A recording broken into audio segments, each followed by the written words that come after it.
All right. Hello, everybody. We're going to be doing our final exam review. So this is for the final exams. This is the last review video that we're going to be going through. Before we get started, I highly recommend doing the final exam review assignment. It will have lots of practice problems, very similar to the problems that we see on here, to give you a lot of extra practice at doing these types of problems. And these types of problems will be very good. It will give you a very broad overview of the semester, just kind of reiterating the most important topics that we learned, and also give us a good idea for the exam. So without further ado, here we go. Let's get started. So we have example 1. We want to find the center and the radius of the circle, and we want to graph the circle. So previously we did find centers and radiuses of circles, but we were never really expected to actually graph them ourselves. But now we're going to actually graph one. So we have our equation here, x squared plus y minus 3 squared is equal to 64. So let's go ahead and go on over to our notes to work this out. All right, so we have our problem here, x squared plus y minus 3 squared is equal to 64. The important thing we want to remember is that the standard form of the equation of a circle is x minus h squared plus y minus k squared equals r squared, where we had the center was at h comma k and the radius is at r. So if we look at our problem is in standard form already. So we don't have to put it in standard form, luckily, but we do want to be able to actually draw out this circle. So first thing we want to do is identify the center and the radius. To identify the center, it's important to note that our first term there is just x squared.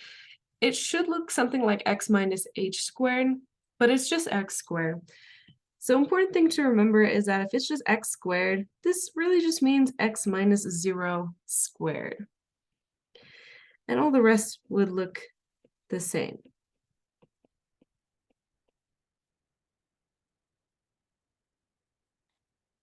All right. So all the rest would look the same here. So we want to identify the center. So the center is at the value of h and k, where we say that in this case, h is 0 and k would be 3. Remember, it should have subtraction symbols. So if you don't see subtraction, if you see addition instead, that does mean that h or k is negative. In this case, since we have subtraction symbols for both, it means that both are going to be positive. So the center of our circle is at 0, 3. Now we want to find the radius. The radius, we said, was equal to r. And what we have in our standard form of the equation of a circle is that at the end there, we have r squared. So if we want to find r, we need to take the square root of that value at the end. So we want to recognize that that value right there is r squared, not r. So we take the square root of 64, which we can plug into our calculators, or if we just know it off the top of our heads, we get the value of 8. Typically, when we take a square root of a number, we say it is the plus or minus version of that number. But since we're talking about circles, we're never going to have a negative radius. So this would just be positive 8. So we found the center, we found the radius. Now we want to actually plot our circle. So we have our graph here. And we're going to plot our circle. We're going to start by plotting the center. So our center is at 0, 3, right there. And the radius is 8. And the way that we're going to plot this circle is that we're saying that the radius is 8, meaning that from the center of our circle to any point on the outside of the circle should always be 8 away, or 8 units away. And we know the common directions, north, south, east, west, or just up, down, left, right. So we can go from our center points and go 8 units up, 8 units down, 8 units to the left, 8 units to the right, and plot a new point there. And all of those points we would then connect with a circle. So let's go ahead and do that. So we see where our center is. We're going to go up 8 units. So if we start at 3, that means we're going to go up to 11. Then let's go down 8 units as well. So if we're at positive 3 minus 8, that would be at negative 5. And then we're going to go to the left and to the right 8 as well. So going to the left, this means we'll have a point at negative 8. Right about there. And then to the right, we'll have a point at positive 8.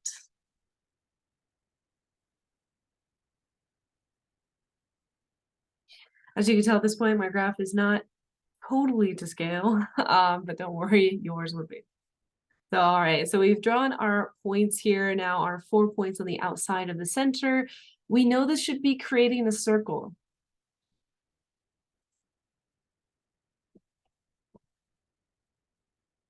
That is not a circle. That is a diamond.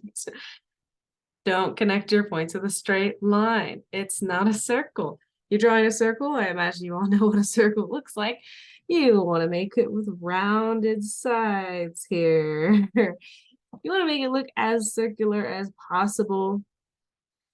Of course, it will not be perfect. You just want it to look like a circle and not a diamond. Good enough. So something like that is what you want. You just don't want it to look like a diamond because a diamond is not a circle. It is a circle. So you want to connect those smooth curves, make it look like a circle. So there we go. So from our equation, x squared plus y minus 3 squared equals 64, we got our center 0, 3, our radius was 8, and we drew out our circle there. So, all right, let's go on to our next problem. All right, that was example 1. So moving on to example 2, we want to find the domain of the function. G of x is equal to the square root of x divided by 5x squared plus 5x minus 30. So let's go ahead and go on over to our notes to solve the problem. All right, so we want to find the domain of g of x, where g of x is the square root of x divided by 5x squared plus 5x minus 30. So what we see going on here is that we have 2 of those special types of functions that really make domain harder to find: square roots and fractions. And in this case, of course, it's a function divided by another function. So it's really called rational functions. So for our domain of g of x, we have a rational function that also contains a square root. So what's going to happen is that we want to recognize the fact that g of x cannot equal 0 in the denominator,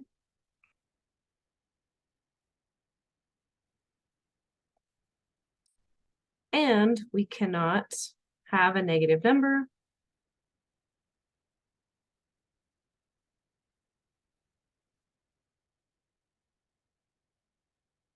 under that square root.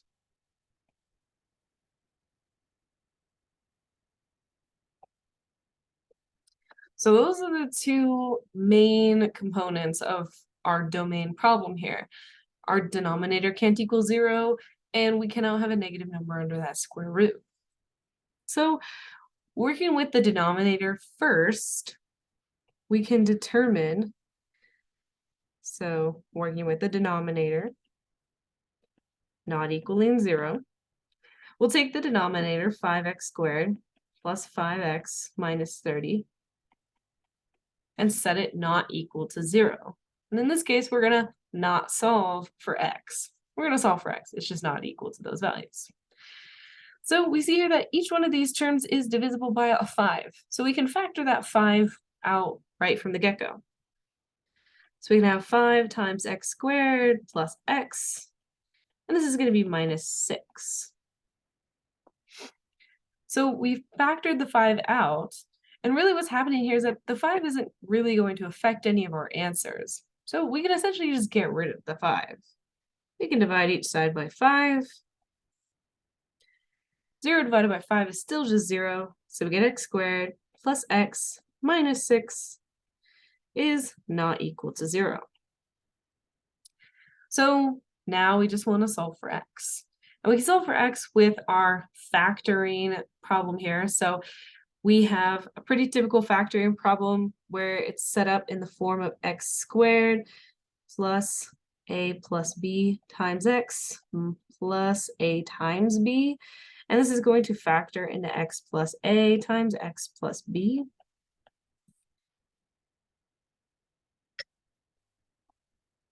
So we want to think of two numbers that add up to 1, which is the number in the middle. The coefficient of x is just 1.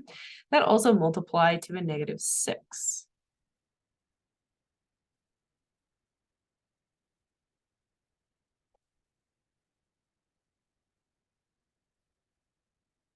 When we do that, we get x plus 3 times x minus 2. So in order to solve for x, we'll set each of these equal to 0 separately. Or not equal to 0 separately. And we get that x cannot equal negative 3, and x cannot equal 2.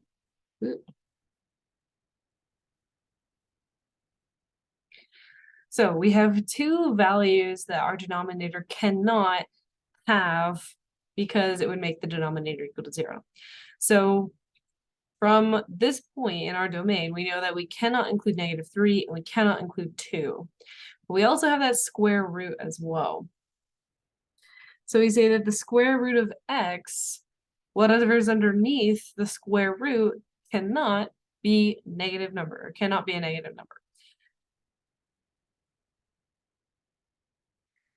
So we said before our denominator can't be 0. Whatever's underneath.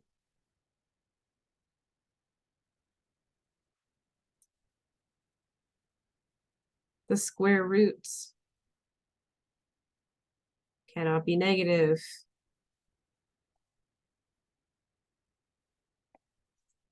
All right, so basically what we have here is that we have the square root of x. We're really saying that in this case, x just has to be greater than or equal to 0.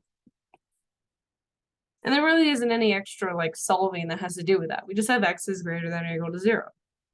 So we found basically like the parameters of our domain. We said the domain cannot be 2, it cannot be negative 3, and it also cannot be anything less than 0. So let's go ahead and let's draw this on our number line.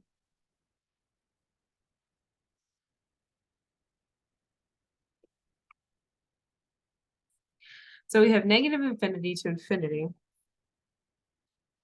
We're going to have that our denominator, not equaling 0, is going to be in blue. And our whatever's underneath the square root cannot be negative is going to be in red. So what's in blue is the negative 3 and the 2. So we've got negative 3 and 2, and it cannot be equal to these values. So we're going to put big open circles at those values, but it can be anything else. So really it can be any values in between, just not negative 3 and not 2. Now we're going to draw in our other parameter here with red. So we have x is greater than or equal to 0. So we're going to put 0 right here. And we see that it is greater than or equal to. So it can be equal to 0. So we're going to put a filled in point at 0 there. And then it's anything greater than 0, meaning 0 to positive infinity.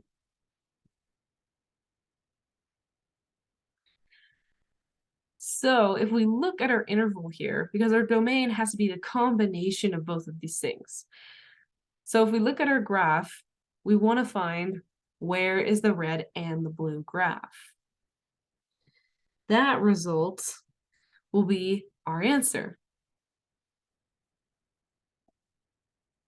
And we have from 0 to 2 and 2 to infinity. If we consider it right at 2, technically we don't have any blue there because we can't actually have 2. We do a big open circle, but we wouldn't have an actual value at 2, which means that at 2, the only color there is red, not red and blue, because you're looking for the red and the blue. So these are our intervals. It covers the red and the blue. It'll be 0 to 2. And since we didn't include 2, it gets parentheses. But since we did include 0, it gets a bracket. And our other interval will be 2 to infinity. This is domain, so we just want to connect those with a union. And that will be our answer.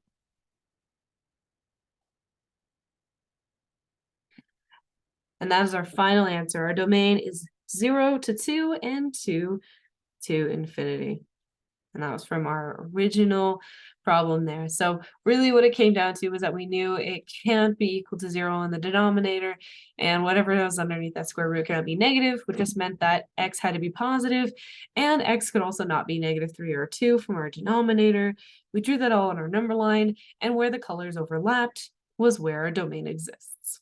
0 to 2 and 2 to infinity. So, all right, let's go ahead and go back on over to our lecture to go on to the next problem. All right, that was example 2. So moving on to example 3, we want to find all the local maximum and minimum values of the function and the values of x at which each one of these occurs. So we're going to actually just write the minimum maximum points, and then we'll find the intervals in which the function is increasing and when it is decreasing. So, all right, let's go ahead and go on over to our notes to work on this problem. All right, so problem 3 here, I have redrawn the graph as best as I could. We're going to find the 2 maximum points and the 1 minimum point, and then also where it's increasing and where it's decreasing. So our maximum points are going to be the points at the tops of the hills, or the tops of the mountains, or the tops of the caps. There we go. So our maximum points are just the highest points on an individual like hill. So in this case, we have 2 hills, and then our minimum point is going to be the lowest point in the valley, and then we have 1 valley in the middle there. So our maximum points are going to be those values right there. Those are our maximums. So if we look, we see that these values are in tens. So in this case, this maximum value here, we see that it goes over to the -20 spot. And then the y value, we go up 20. So that point right there, that maximum point, is going to be -20, comma 20, because it's the actual point itself. Then our other maximum value here, we see once again it's in tens. So we go across the x-axis, so 10, 20, 30, and then it goes up 10. So this point here is at 30, 10. So our other maximum is 30, 10. All right, then we want our minimum value. Our minimum value is that bottom of the valley. The valley is the one in the middle there. So your valley should look, like a cup. And so that minimum point is the lowest part of the valley, the lowest part of the cup. And that value is right there. So our point, we have x first, but we see it's on the y-axis, which means that x is 0. So this point is at 0, and then we go down -10 for y. So it's 0, -10 is our minimum. All right. Then we want to find where it is increasing and where it is decreasing. So on our increasing, which we're going to say is blue, and decreasing will be in green. On our increasing, this is, going up the roller coaster, because remember, you're always reading your graphs in order from left to right. So increasing is going up that roller coaster. So if we're reading it from left to right, we are increasing on that interval there. And then we go down the roller coaster, which means that this is decreasing, back up the roller coaster, increasing, and down the roller coaster, decreasing at the end. So when we write out our intervals, our interval of increasing, we're following the values of x. So following the values of x, we see that we would be increasing from this direction up to this x value. And we say that this value over here is negative infinity, just the lowest numbers we can imagine. So our first interval of increasing would be from negative infinity up to that value there, which is really the value up here. I drew it a little misleading there. So it is increasing up to this value of x, which is at negative 20. So our interval of increasing would be negative infinity to negative 20. And then also, again, on this interval in here, from 0 to 30.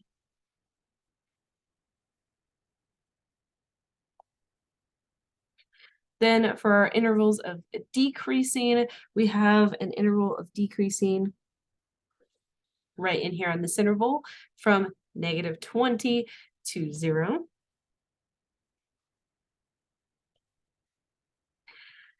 And then lastly, we have another interval of decreasing starting from 30 and then going off in this direction, which we say is positive infinity for values of x.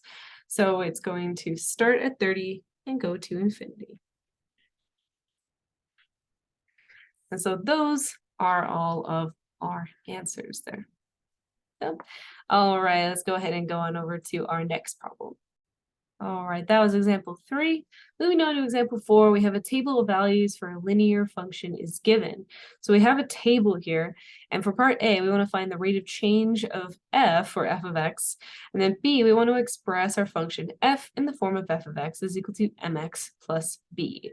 So what we're given here is a bunch of values of a linear function, so we want to write the equation of the line and also find the rate of change of the line. So let's go ahead and go on over to our notes to solve the problem. All right, so problem 4, we have our table here of our x values and the corresponding f of x values. Part A, we want to find the rate of change. In part B, we want to find the equation of the line. So to find rate of change, we want to remember the equation for rate of change is f of b minus f of a divided by b minus a. So b's and a's are going to be values of x. So we can pick any two values of x. It doesn't matter which ones. We can pick 0 and 8. We can pick 0 and 2. We can pick 2 and 4, 4 and 6, 2 and 6, 4 and 8, 2 and 8. Any combination of x values that you want. I highly suggest trying to make it easy though. So we're going to go ahead and we're going to pick that a is going to be 0 and 2 is going to be b. So we have a is equal to 0, b is equal to 2. Now we have f of x values as well, and these values of a and b are values of x. So this would also mean that f of a is our value of f of 1. We're going to move this around a little bit here.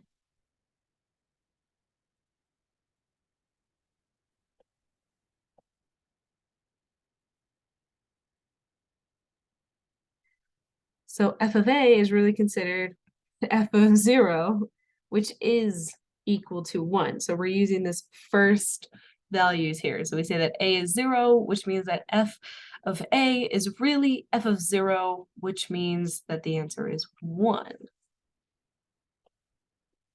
Then we want to have b as well. So we said that b was 2, which means that f of b is really f of 2. And we're using these values here. Our function value when x is 2, f of x is 4. So when we have a is 0, f of x is 1. And when b is 2, f of x is 4. So f of a is 1 and f of b is 4. So we're going to plug these values into our equation for average rate of change, or just rate of change at this point. So f of b, we said was really f of 2, and f of a was really f of 0. And this is divided by b minus a, 2 minus 0. And we could plug these values in. So f of 2 we said was 4, f of 0 was 1, 2 minus 0 is 2, 4 minus 1 is 3, and the denominator is 2. So our rate of change is 3 over 2.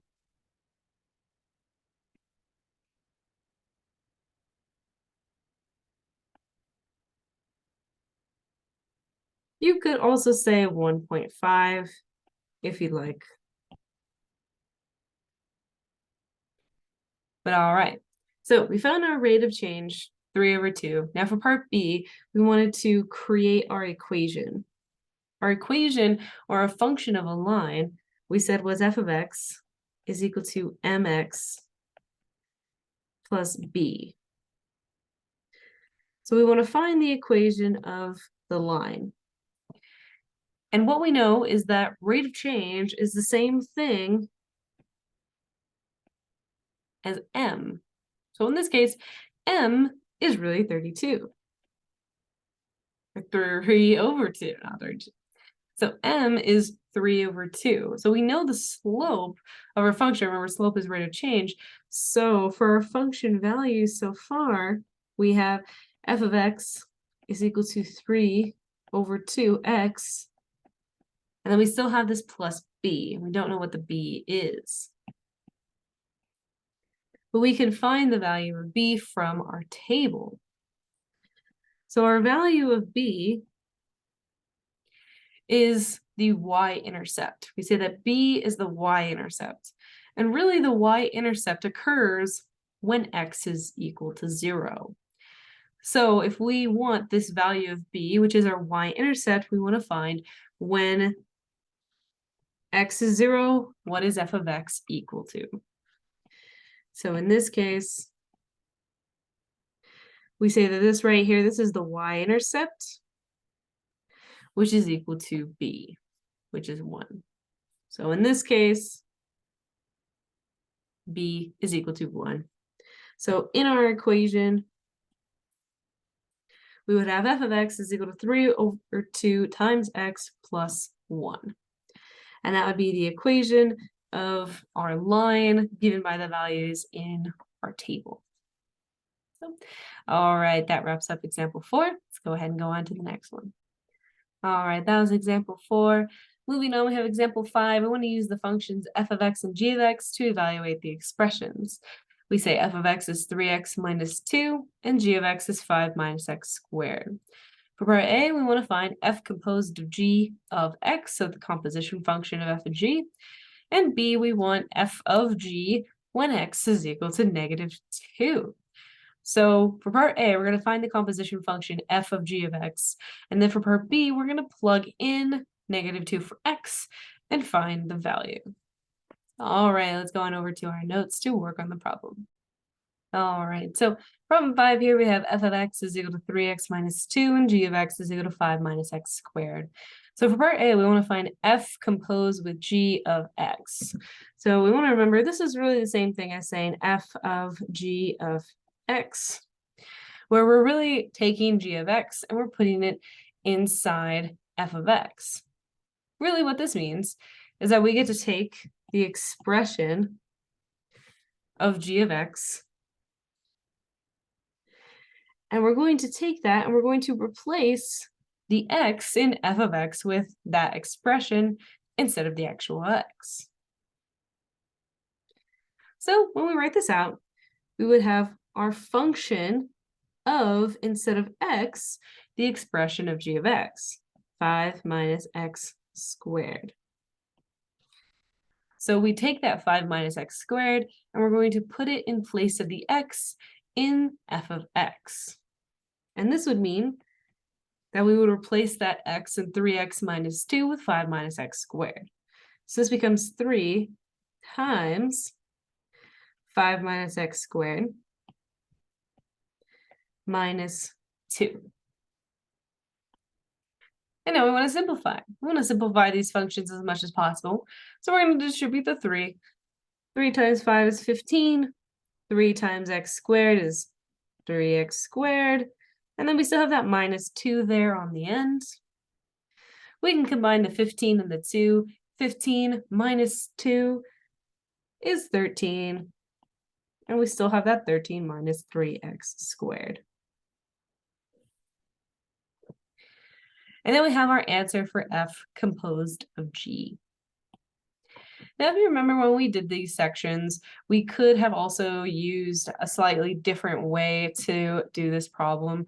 So we replaced the g of x with its expression, and we put that inside the parentheses for a function of x. You could have also instead taken g of x and written in g of x in place of x in 3x minus 2. So you could have done that as well. So you could have taken instead 3g of x minus 2, like that, and then replace g of x to get that 3 times 5 minus x squared minus 2, and then done the rest of the problem as well. So there was really not a huge difference here. We see that the answer would have come out the exact same, but it would have been up to you on like which way you would have liked to have done that problem. Either way, you should still end up with the right answer though.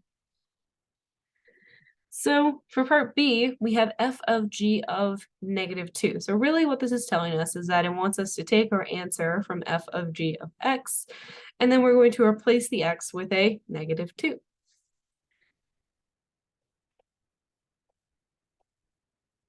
So we're being asked to evaluate 13 minus 3 times x squared for x equals -2. That's what we're being asked for. So this is f of g of -2. So we're going to replace the x in 13 minus 3x squared with a -2. 13 minus 3 times -2 squared. And now we can simplify. -2 squared is 4. So you have 13 minus 3 times 4. 3 times 4 is 12. And 13 minus 12 is equal to 1. So f of g of -2 is just equal to 1. So, all right, that was example 5. That was an example of a composition type of function. We haven't done those in quite some time, but a good one for the exam. So, all right, let's go ahead and go on to our next problem. All right, that was example 5. Moving on to example 6, we have one of our chapter 2 application problems. We have 2 ships leave port at the same time. One ship sails south at 15 miles per hour, and the other sails east at 20 miles per hour. We want to find a function that models the distance d between the ships in terms of time t in hours elapsed since their departure. So we have our picture here. This is from the homework, this picture. We're going to go ahead, we're going to go to our notes where we can draw a better picture of what's going on here. All right, so with example 6, we said that one ship was going 20 miles per hour to the east and that the other ship was going 15 miles per hour going south. And we want to know what is the rate at which the ships are trailing apart from each other. So what is d of t? So if we consider our function, we know that t is going to be in time. Time is in hours. So if we say 20 miles per hour, that miles is kind of wrapped up with the value of 20. And we know that for every hour that we go, we will increase our distance by 20 miles. So really what we can do here is we can replace the miles per hour with t. So this is really going to be 20t, and this will be 15t. So you replace your miles per hour with just the variable t. And so what we have here is a right triangle. We see that we have two, straight sides. So we have a horizontal and a vertical side. And then we have that one diagonal side, which we call the hypotenuse. So this uses the Pythagorean theorem. It could also use the distance formula, which we learned back in the very beginning of our semester, which was chapter 1. So it's actually 1.9. We learned the distance formula. The distance formula is the Pythagorean theorem. So you could use one or the other. You're really using the same thing, but it would be up to you. So Pythagorean's theorem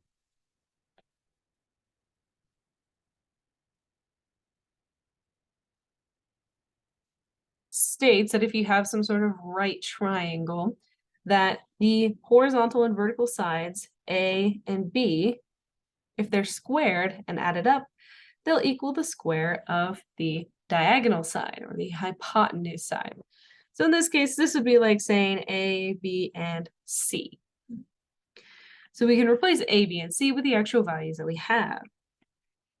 So for our problem, C squared is really D of T squared, and we can say that A is 15T and that B is 20T.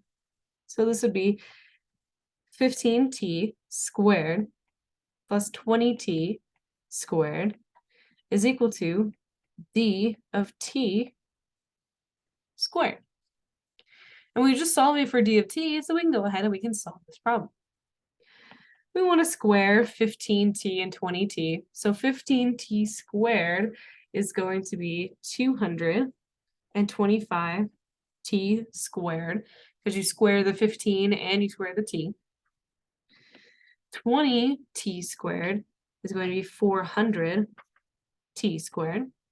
And this is still equal to D of T squared. We want to add these values together, 225 plus 400. So this will be 625 T squared is equal to D of T squared. Now, this is great and all, but we want D of T, not D of T squared. And the only way that we can get rid of that squared is to take the square root of both sides. So we can take the square root, we get that D of T. We can take the square root of 625 in our calculators if you'd like, and you get that the square root of 625 is 25, and the square root of T squared is just T, not T squared. So in the end, we get that D of T, or the distance that is growing between the two ships, is going to be 25T, or 25 miles per hour. And then we have example 6. So let's go ahead and move on to our next problem. All right, so that was example 6. Moving on to example 7, we want to find the intercepts and the asymptotes of our function r of x. We are going to graph the function. We are going to graph it with Desmos, and then we're going to find the domain and the range. So our function here is r of x is equal to 3x minus 6 divided by x squared minus 2x minus 3. So let's go ahead and go on over to our notes to solve this problem. All right, so we have a rational function here. We want to find the intercepts, the asymptotes. We want to graph the function in Desmos, and then we're gonna identify the domain and the range. So first thing we want to do, find the x-intercept. So as a reminder, to find the x-intercept, you will take the numerator and set it equal to 0, and then solve for x. So in our case, this would be 3x minus 6 is the numerator. So we have 3x minus 6 is equal to 0, and we'll solve for x. So we can add 6 to both sides. We get 3x is equal to 6. We can get rid of that 3, divide by 3 on both sides. And we get that x is equal to 2. So x is equal to 2, but remember, this really is going to be in an ordered pair form. So this is 2, 0. So that's our x-intercept. Moving on to our y-intercept. Our y-intercept is found by letting all of the values of x be equal to 0.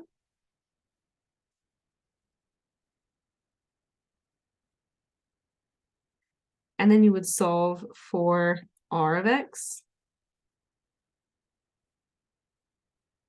So we would get 3 times 0 minus 6 divided by 0 squared minus 2 times 0 minus 3. This would give us a negative 6 divided by 0 squared is 0, 2 times 0 is 0, so it's 0 minus 3, which is negative 3. And negative 6 divided by negative 3 is 2. So really what we have here is that y, or r of x, is equal to 2. So once again, in ordered pair form, this would be 0, 2. So we found the x-intercept and we found the y-intercept. Another way that you could find the y-intercept is that when you have a rational function, you have two constant numbers at the end.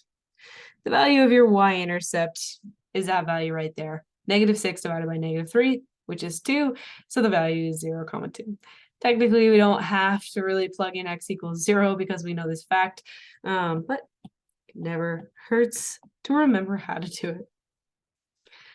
So, all right, so moving on, we want to find the asymptotes as well. So we're going to find the vertical asymptote. The vertical asymptote is found by letting the denominator equal 0 and solving for x. So our denominator is x squared minus 2x minus 3. And we're setting that equal to 0. Now we want to factor our function here, x squared minus 2x minus 3. So we want two numbers that is going to add to -2, and that also multiply to be -3.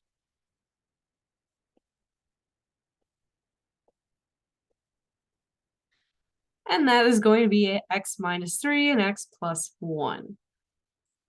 Then we want to solve this for 0, so we would set each of these equal to 0 separately.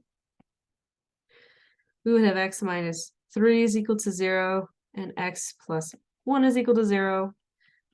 So this means that x is equal to 3, and x is equal to -1. So our vertical asymptotes are going to be at -1 and 3.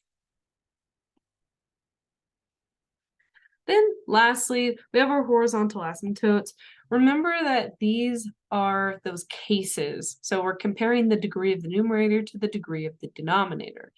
The degree of the numerator, remember, is the highest numbered exponent in the numerator, which in this case is 1, because we have just x, so it's x to the power of 1. And then the degree of the denominator is 2. So this really means, cannot see that very well, but that's okay. This means that n is 1 and m is 2. So for our horizontal asymptote, we have that n is 1 and m is 2, meaning that we have the case n is less than m. And if we remember the cases, we said that if the degree of the numerator was less than the degree of the denominator, that automatically just makes it so that your horizontal asymptote is y equals 0. So our horizontal asymptote is y equals 0. Now the last things we want to find about this function is the domain and the range. And we want to graph the function. So we're going to go ahead, we're going to graph the function. We're going to determine the domain and the range. Then we're just going to write our answers here. So let's go ahead and go on over to Desmos to graph our function. All right, so here's our function, 3x minus 6 divided by x squared minus 2x minus 3. We said the horizontal asymptote was at y equals 0. So if we plug in a y equals 0, and edit this line a little bit here, let's make it a dotted line. Let's also make this red, we'll make the original function. Let's go with blue. So we have our horizontal function at y equals 0. We also have vertical asymptotes at y equals x equals -1 and x equals 3. So we'll go ahead and adjust these as well. So we're going to turn these to red dotted lines. Whoop. So we see our function here in blue, and we've drawn in all of our asymptotes, so our vertical and our horizontal asymptote. And we do see that our function is abiding by the vertical and horizontal asymptotes, except for the center function, which does not really adhere to that horizontal asymptote. But like we said, that's okay. We said horizontal asymptotes were really more soft boundaries, and that they really came into play more on the ends or on the sides. In the center, not so much. Because horizontal asymptotes are really defined like as x approaches negative and positive infinity. So that really means towards the left and the right sides of the graph, you should see it abiding by the horizontal asymptote, but not necessarily in the center. So that's kind of what we're looking at here. We see our function is kind of split up into 3. two vertical asymptotes, which we said were correct. We said we had an x-intercept at 2, 0, and a y-intercept at 0, 2. So there are x and y intercepts. So we see that all of the things that we found were correct, which means that we did this correctly, and this would be the correct graph. So, all right, the last thing that we wanted to do was determine the domain and the range. So the domain is determined by the values of x. And we said that from our vertical asymptotes, x was equal to -1 and x was equal to 3. So we see our functions cannot possibly reach those values or cross those values. So we are technically excluding -1 and 3 from the domain, which means that our domain of our function would be from -infinity up to -1, -1 to 3, because we see another function existing in the center, and then again from 3 to infinity. So you see that that's where our functions are existing here. Then for our range, we see that this function on this side has a range from -infinity up to 0. And then the function on this side has a range from 0 to infinity. But luckily for us, the one in the middle has a range from -infinity to infinity. We say it is defined for all values. There aren't any open circles or asymptotes that it has to abide by in here. And because of the center function, it really just determines that our range is -infinity to infinity. The highest and the lowest values are all covered within this middle function. So let's go ahead and write those problems or write those answers in our notes. So from our graph there on Desmos, we said our domain includes all values of x except for the vertical asymptotes. Our vertical asymptotes are -1 and 3, meaning that our domain is going to be from -infinity to -1.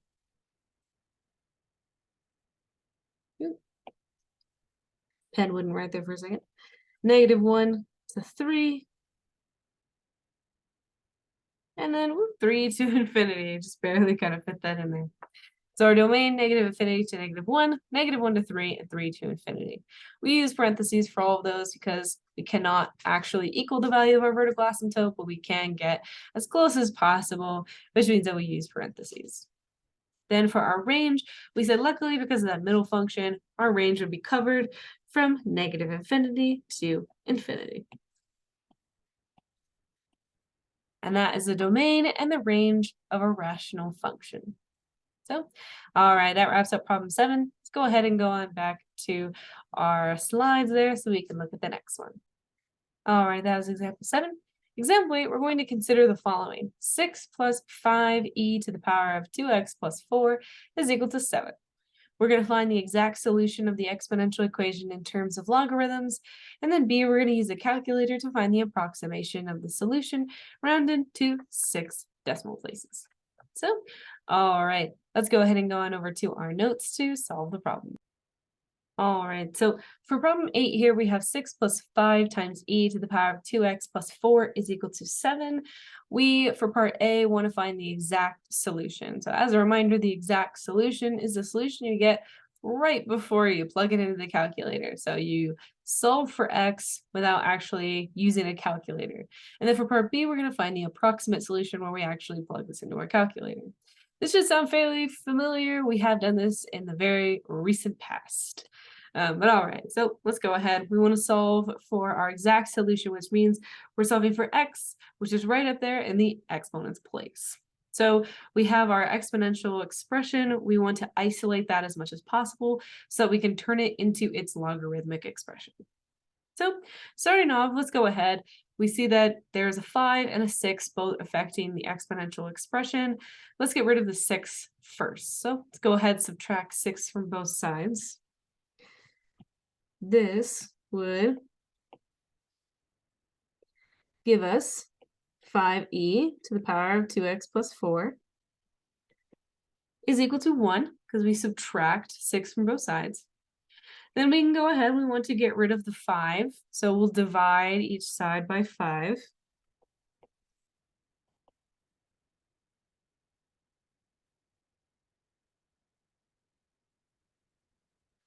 So we get e to the power of 2x plus 4 is equal to 5. Now remember, we want to use the fact that we can turn an exponential function into a logarithmic function at any time. We said that looks like a to the power of x is equal to y. Rewriting that in the logarithmic form would be log base a of y is equal to x. So turning our exponential function into its logarithmic form, this would be log base e of 1 over 5 is equal to the exponent 2x plus 4. But we know that log base e is the natural logarithm. So instead of writing log base e, we really just want to write the natural logarithm L of n, which is in our calculator. So we have the natural log ln of 1 over 5 is equal to 2x plus 4. We want to solve for x. So let's go ahead. Let's get rid of the 4. We'll subtract 4 from both sides. I'm also going to switch the sides as well. This becomes 2x is equal to the natural log of 1 over 5 minus 4. Divide each side by 2 to get rid of the 2 in front of the x. And finally, we get x is equal to the natural log of 1 over 5 minus 4, all divided by 2.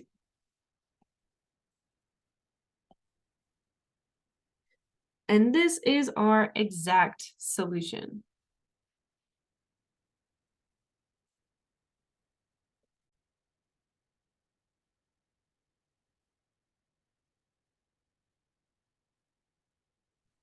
Now your exact solution can look a little bit different. If you would like to kind of get rid of the 2, you can divide each term by 2.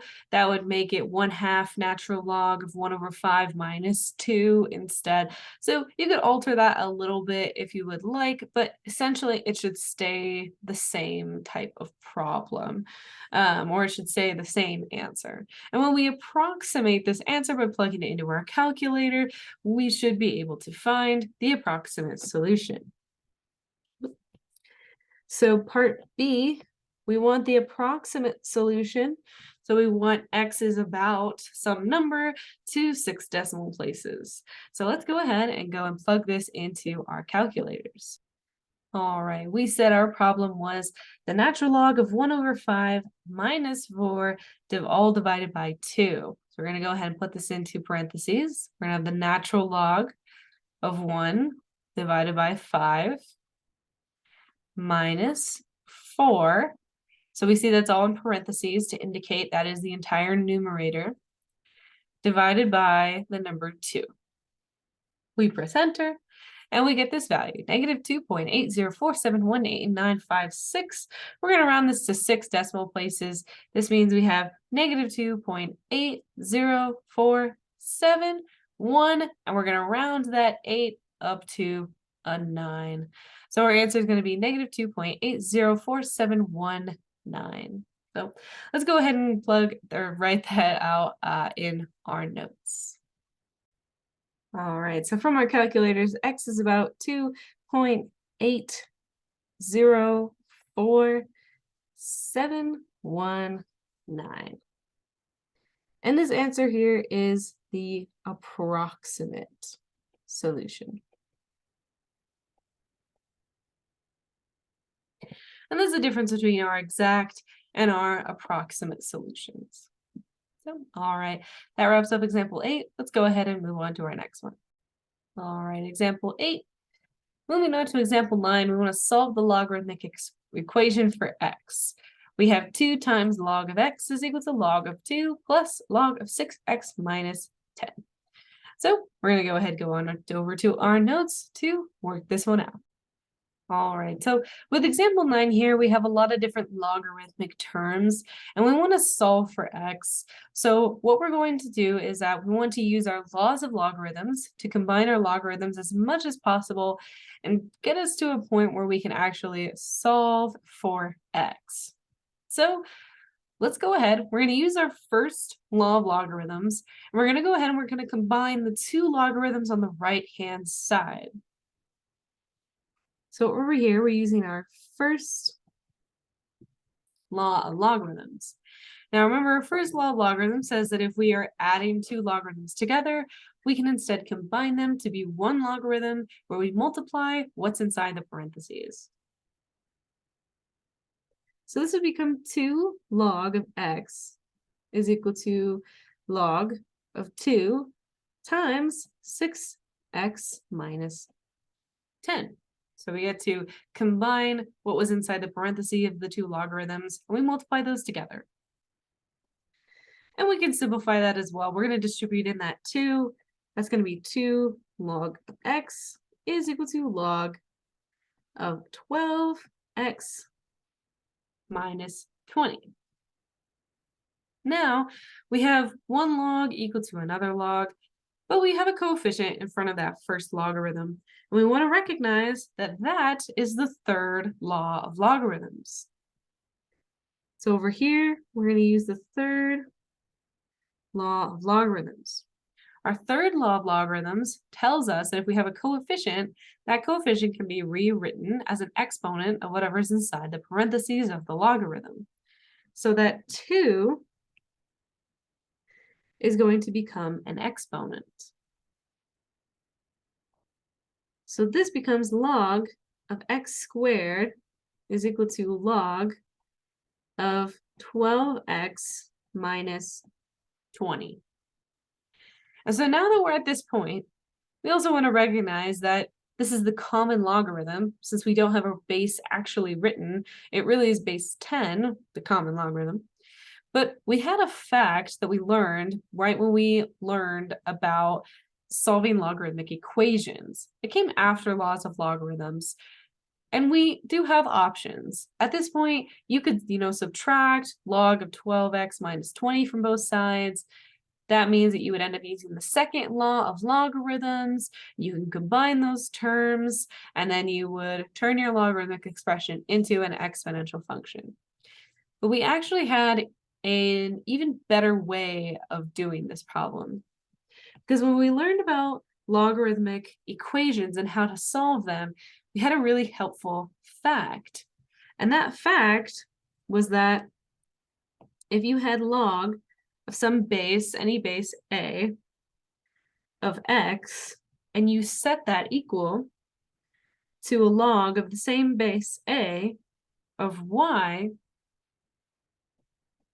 that really just means that x is equal to y. So we can use this fact to help us solve for x. Because what we have here is log base 10 on each side. So really, x squared is equal to 12x minus 20.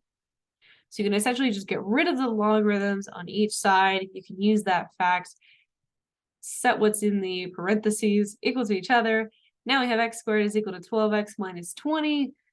We can go ahead. We see there's an x squared. This next term is a constant term. That is looking like a quadratic function. So let's go ahead. Let's bring everything over to one side and see if we can factor. So we're going to subtract the 12x and add the 20.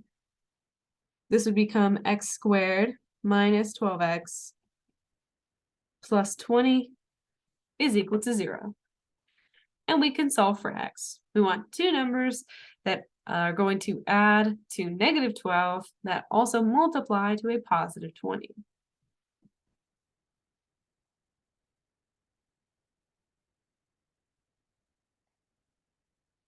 And that is going to be x minus 10 times x minus 2. Then to solve for x, you would set these each equal to 0. So x minus 10 is equal to 0, x minus 2 is equal to 0. Add 10 over here to get x is equal to 10. Add 2 over here to get x is equal to 2. Now, what we would have learned from exam 3 is that we always have to check our answers. So we have x is equal to 10 and x is equal to 2. We just want to make sure that these are valid answers that we can have within our logarithms. Because remember, we can never have a logarithm of a negative number. So if we look at our logarithmic terms here, we say x is equal to 10, log of 10, that's good. 10 is a positive number. Log of 2 is fine.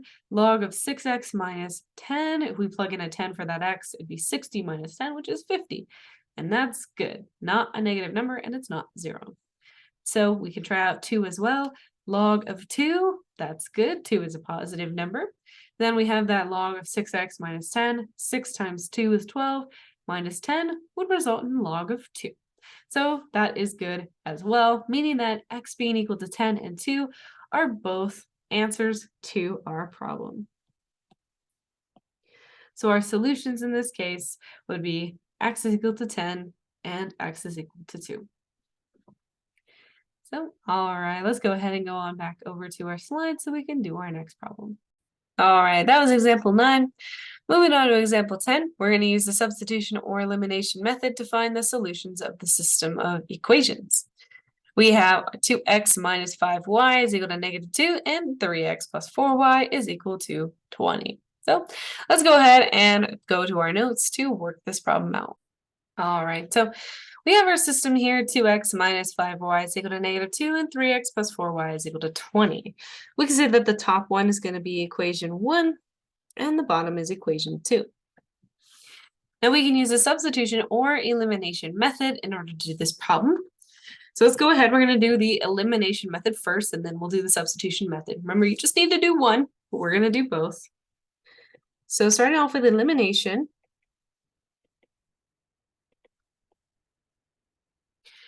we need to make it so that the coefficients of one of our variables are going to be opposites of each other. So if we look at x, we have 2 and 3, and if we look at y, we have negative 5 and 4. So the numbers are not that great, but we can make it happen. And in the easiest way possible, we can say, okay, let's make the coefficient of x be 6. That's probably the least amount of values that we can multiply by in order to kind of make this work. So let's go ahead and do that. We're going to multiply equation 1. We need one of them to be negative, and there's more negatives in equation 1. So we're going to make equation 1. We're going to multiply that by negative 3. So we're going to take equation 1, which is 2x minus 5y is equal to negative 2. And we're going to multiply this one by negative 3. And then we'll take equation 2, which is 3x plus 4y is equal to 20. And we're going to multiply this by 2. This will make it so that the coefficient of x in equation 1 is negative 6, and the coefficient in equation 2 will be positive 6. Because remember, with elimination method, you're going to add your two equations together, and one of those variables should be canceling out. So these equations turn into negative 6x plus 15y is equal to 6. And equation 2 will be 6x plus 8y is equal to 40. And we are adding these equations together. So negative 6 plus 6 is 0, so those cancel out. 15y plus 8y is 23y. And 6 plus 40 is 46. We want to solve for y. We can divide each of these values by 23. And we get that y is going to be equal to 2. So y is equal to 2. We want to find what x is equal to as well, though. So we're going to plug y equal to 2 into one of our equations. It doesn't matter which one. Let's go ahead and pick equation 1. So we're going to plug that in. We're going to get 2x minus 5y, which will be 5 times 2, is equal to negative 2.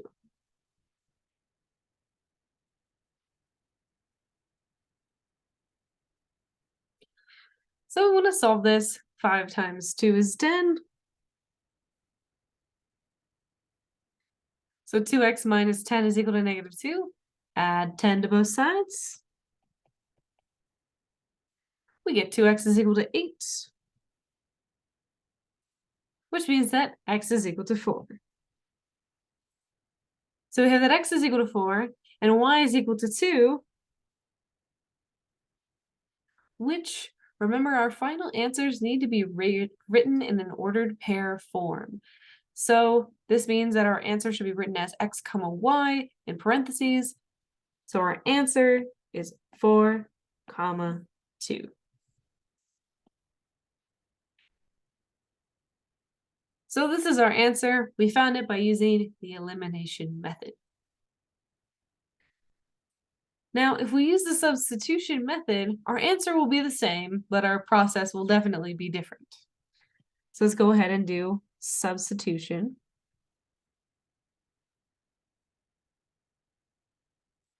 With substitution, you want to take one of your equations and solve for one of its variables.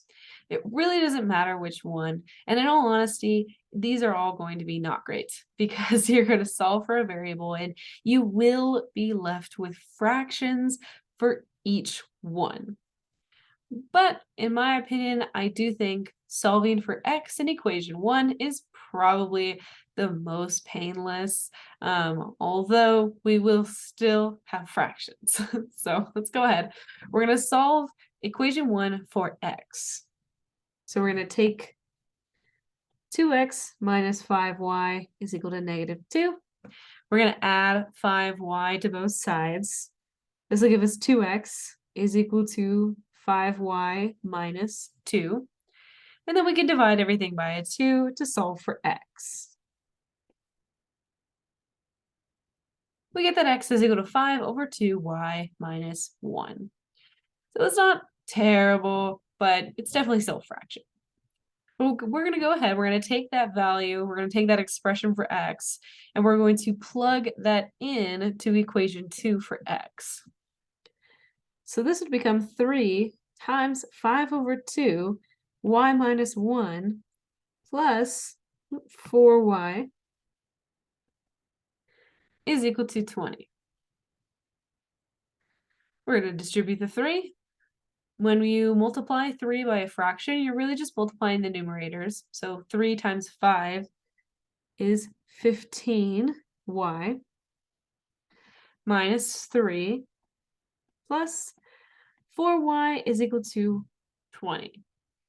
So we want to combine our y terms so we can turn 4 into a fraction with the denominator of 2. And we can also add 3 to both sides to get rid of that 3 on the right-hand side. So this will simplify to 15 over 2y plus, if we want to change 4 into a fraction with the denominator of 2, this would be 8 over 2y.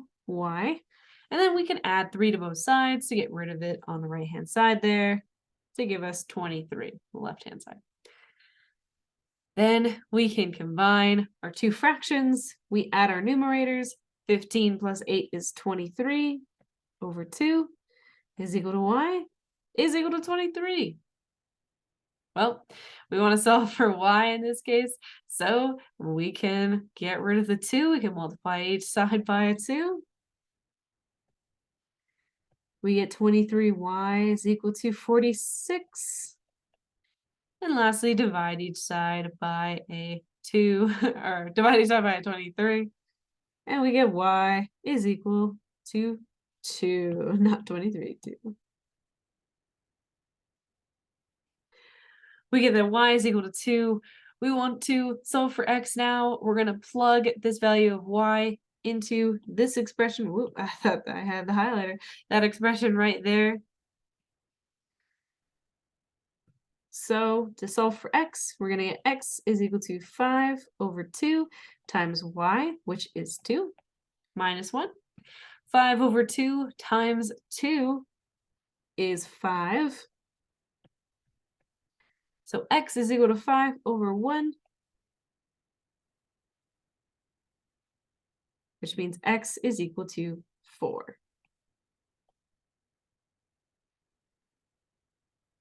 So y is equal to 2, x is equal to 4. That's the exact same answer that we got from the elimination method. And the answer was 4 over 2. So whichever method you prefer is completely up to you. If we look at these problems, the elimination method was shorter. But once again, the elimination method takes more creativity. It takes you being confident in manipulating functions. Whereas the substitution method, it can get a little bit messy, but it's always the same steps. So it's always going to be up to you on which method that you would like to use. just remember that you will be expected to show all of your work and all of the steps if you want to solve a problem like this on your exam. So, all right, that was problem 10. Let's go ahead and go back to our slides to do our last problem. All right, that was example 10. Our last problem is example 11. This is find f of a plus h, and the difference quotient, f of a plus h minus f of a divided by h, using this equation below, where f of x is equal to 8x squared plus 5. So we've never actually gone over one of these problems in a lecture before, but these problems have shown up on your homework multiple times for different homework assignments whenever we learned about different types of functions. So you have seen them before, we've just never gone over it explicitly until now. So we're going to go ahead, we're going to do our last example here, example 11, where we find f of a plus h, and the difference quotient using f of x equal to 8x squared plus 5. So let's go ahead and go on over to our notes so we can work on this problem. All right. So for our problem, we want to find f of a plus h, and f of a plus h minus f of a over h. So for the first part, for f of a, we're really just replacing x with a. Just replacing one variable with another variable. So 8x squared plus 5 just becomes 8a squared plus 5. And that's f of a. So you're just plugging in a different variable, you're just changing it from an x to an a, and that's the only difference for f of a. For f of a plus h, you're replacing the original x with a plus h. So this will be 8 times a plus h squared plus 5. Now, in order to do the difference quotient, f of a plus h minus f of a divided by h, you need to expand f of a plus h. So that means that we need to multiply out the x plus h squared. Now remember, a plus h squared is the same thing as saying a plus h times a plus h.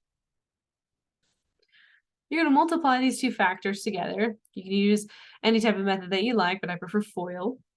So if we do FOIL, we're going to multiply the first terms. So this will be a squared. We're going to multiply the last terms, a times h. The inner terms, h times a. And the outer terms, h squared.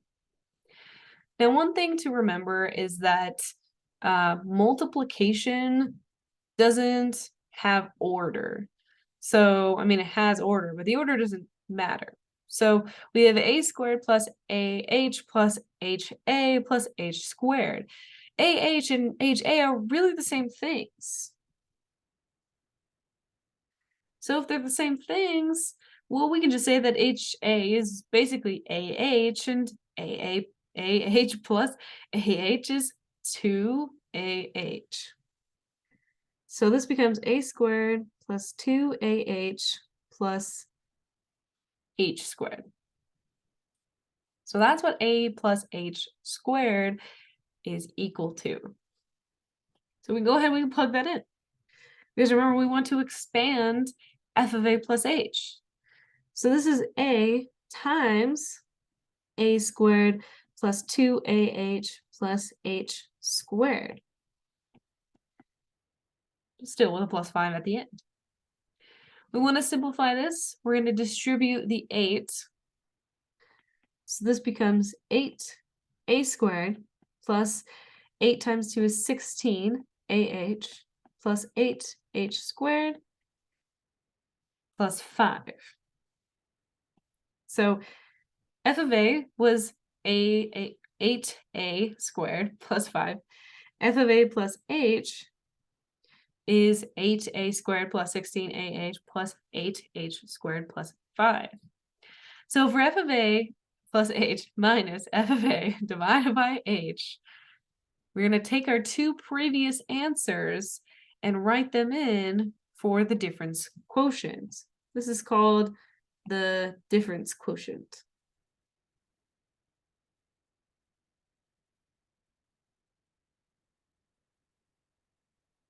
The difference quotient is very important when it comes to calculus. Adding what is called a limit onto this problem will allow you to find derivatives, which is a very, very important concept to calculus. So if you ever move on to calculus, you will see this again. But so this is the difference quotient. But basically, we're going to take our two answers and we're going to plug them in to our format because we already found f of a plus h and we already found f of a. So we're going to plug these in. We're saying that we're going to grab this chunk here. We're going to put it in place of f of a plus h. And then we're going to grab this chunk here and we're going to put it in place of f of a. So our problem here, f of a plus h, is 8a squared plus 16ah plus 8h squared plus 5. And f of a, we said, was 8x squared plus 5, or a squared, not x squared. There we go. And this is all divided by an h. The h just stays there by itself. So the purpose of the difference quotient is to cancel out and simplify as much as you can to not have h in the denominator anymore. You want to get rid of h in the denominator. You want to simplify as much as you can. And what we notice here is that we have an 8a squared minus 8a squared. So those terms will cancel. And then we also have a 5 minus 5. So those terms cancel as well. And all that you have left is that fraction right there. 16ah plus 8h squared divided by h.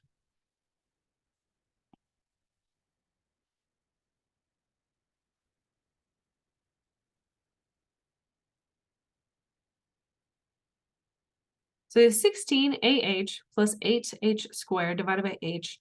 And what we see here is that there is an h in every term, which means you can cancel out one h from every term, canceling it out effectively in the denominator as well.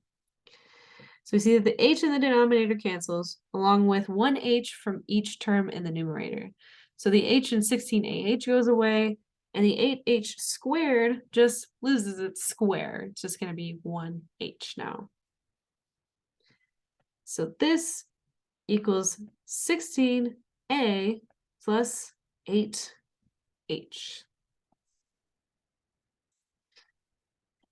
And our difference quotient, f of a plus h minus f of a divided by h, the answer is 16a plus 8h. So we solved for f of a, 8a squared plus 5. We solved for f of a plus h, 8a squared plus 16ah plus 8h squared plus 5.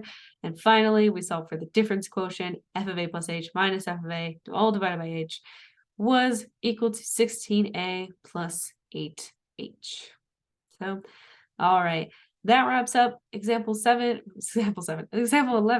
which we said was the last example. So that does finish up our final exam review. Good luck to all of you studying for the final exam. It was wonderful to have you all virtually this semester, and I wish you all the best of luck. All right. See you maybe in the future.